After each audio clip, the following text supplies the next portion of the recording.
This is kind of my frequent flyer, my tier 2 kid, even my tier 3 kid who's really struggling. We have to come up with some sort of words that we use so that we're on the same page to help to reel this kid in. These are our kids who lack a lot of skills, and they also cannot reel themselves in. They don't have the social awareness. They don't have responsible decision making. They don't even know where their bodies or minds are in space half the time. They're just, what they know is what's going on right now in the frontal lobe of that brain, and it's just going 100 miles an hour. And all they know is that they want to talk right now, and nothing else matters. But when I can't teach around it, that's when it becomes a signal to get help. Meaning that I've spent so much time with my management with this kid, I've been using consequences to help this child out, but there are children that we know sometimes cannot maintain themselves for whatever reason in the day. So when this kid really ramps up, again, I want to leave the power with the child, but I take back the control. So what I do here is, we have to have a protocol for these kids. We don't want to fly by the seat of our pants, because they know that when that happens. We have to put something into place. So I might put something into place like this. He escalates to the point of intensity that I can't teach around it. Now, what can I not teach around? Can I teach around a child who they happen to be sitting under the desk instead of on the desk, but they're quiet? I can teach around that for a bit. You're standing on top of the desk, and you're taking all the markers, and you're chucking them across the room, aiming for kids' heads. That's a difficult one to teach around. That one I might need some help. But what I'm going to do first is I'm going to be saying, hey, Charlie, stop immediately. That's it. Just stop immediately. And this is when I raise my voice. I'm not a big voice raiser in the classroom, but when I do, I want them to hear it. And I will say, stop immediately. And I give that kid a chance without staring them down. I don't walk up and say, you're going to stop? You going to stop now? I'll just give them that cue.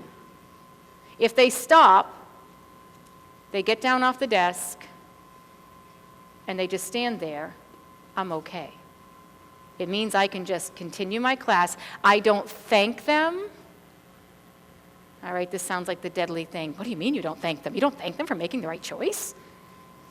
No, I don't. I don't say, thank you for making a good choice. Because for that ramped up kid, I've now kind of thrown a little gas on a lit coal. So I'm going to just let them recover. And then I go to the whole class and say, so let's not forget what we were talking about. We were talking about the character in this story. Phenomenal character. And Charlie's still standing back there holding the markers. But he's not throwing them at people anymore, so I'm still okay. So I keep on my teaching, and then I say, I might then engage Charlie if he's still standing with the markers, and I would say, Charlie, what about that character? You really hit it yesterday when you were talking about how excited he was to get that chocolate chip cookie. Do you want to share with the rest of us what your thoughts were about that? And he might say, no, okay, I'm good. Or he might say, well, I thought that he should have got more chocolate chip cookies than he did because, and this has actually happened to me, because I thought that story was unfair because he deserved more chocolate chip cookies. And then he dropped the marker and he started walking around home talking about the story. But now I'm reeling him back in.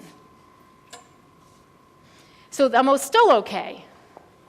The reason, again, like I don't want to say thank you for that. It doesn't mean I might not say after the class. I might grab him and say, hey, Charlie, great recovery today. I understand sometimes it's really hard for you. But man, I love the way you answered the question about the chocolate chip cookies.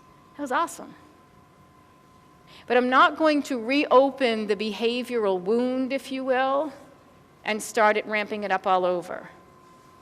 He corrected it, it's over, it's done. I don't need to say thank you for making a good choice, because now I run the risk of being in a compliance struggle. He's a kid who's defensive and always has to win.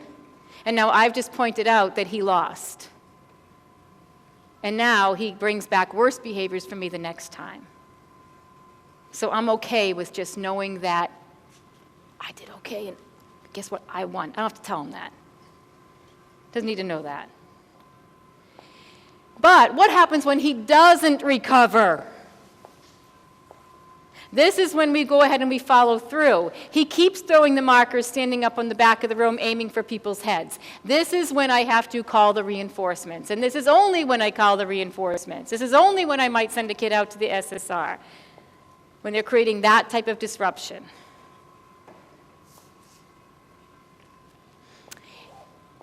And they can be managed by someone else, but here's the kicker. They might go out to the SSR and be managed by someone else at that moment.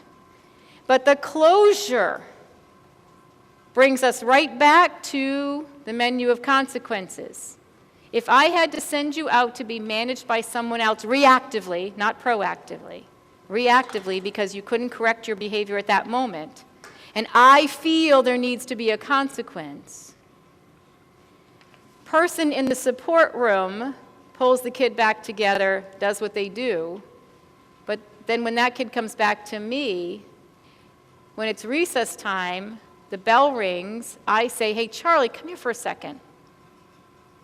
So for the first 2 or 3 minutes before Charlie goes out, I say, before you go out, I want you to hear that it's not okay for you to throw markers from the back of the room. When you get frustrated and you don't want to participate in something, here's what you do. Are we clear? Because the kid has to be accountable to me, not the support person. Even if you use support, close it with you. Unless it's a high behavior like a fight or something like that, those are administrative.